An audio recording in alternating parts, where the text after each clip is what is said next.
In this episode, we're diving deep into the fascinating world of force field analysis.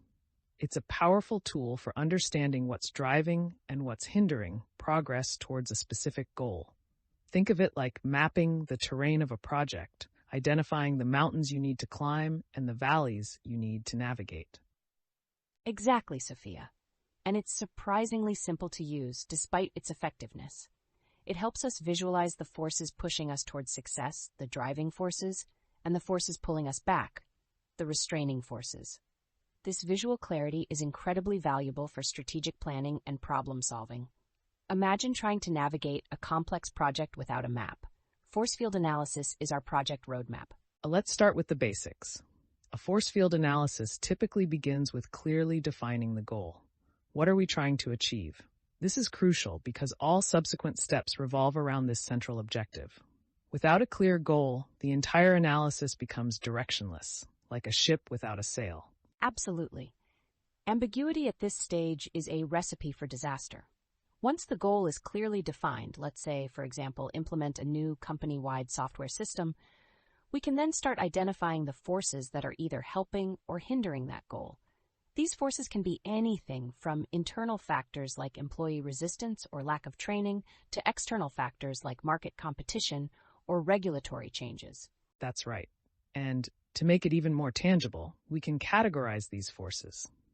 We might use a simple scale to rate the strength of each force, perhaps on a scale of 1 to 5, with 5 being the strongest. This helps in prioritizing the forces that need our immediate attention. Think of it like this. You've got your driving forces, the things that are pushing you towards your goal, and your restraining forces, the things holding you back. A simple visual representation, like a table or a diagram with 2 columns, can be incredibly useful. We list the driving forces in one column and the restraining forces in the other. We can even go a step further and assign a weight to each force, reflecting its relative strength. A force with a higher weight has a bigger impact on achieving the goal. For instance, if lack of employee training has a weight of 4 out of 5, it deserves more attention than minor glitches in the software, which might only have a weight of 2. Precisely. This weighted approach allows for a more nuanced understanding of the situation. It's not just about identifying the forces, but also understanding their relative importance. This helps in focusing our efforts where they'll have the maximum impact. And now, once we've identified and weighted all the forces, the next crucial step is analyzing the overall balance. Are the driving forces outweighing the restraining forces? If they are, great. That means we're likely to succeed. But if the restraining forces are stronger, we need to develop strategies to strengthen the driving forces, weaken the restraining forces, or a combination of both. This is where the real strategic thinking comes in.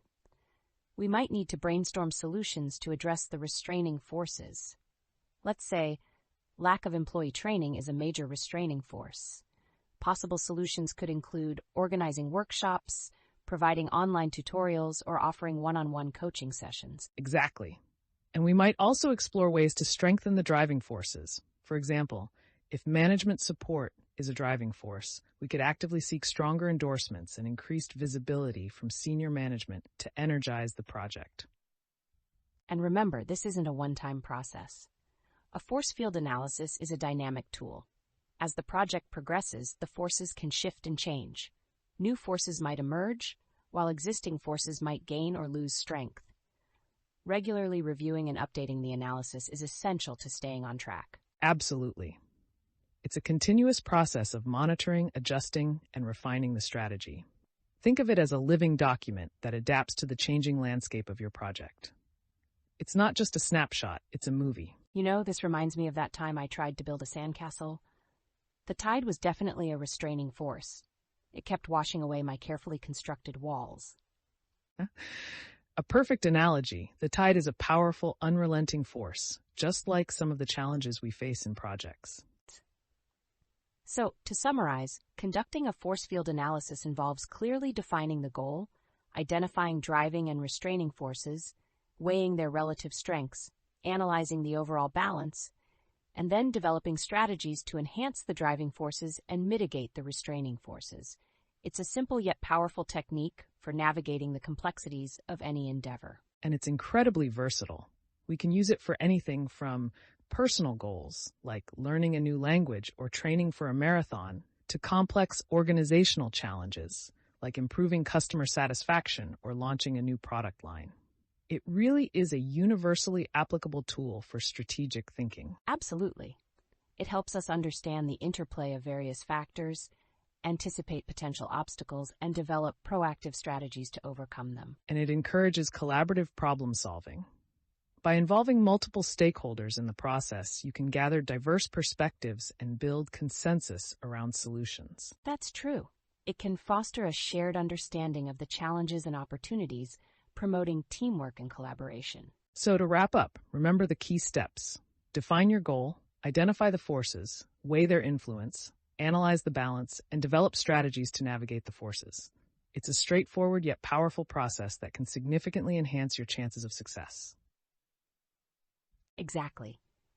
And remember, even the strongest restraining forces can be overcome with careful planning and a little bit of creativity.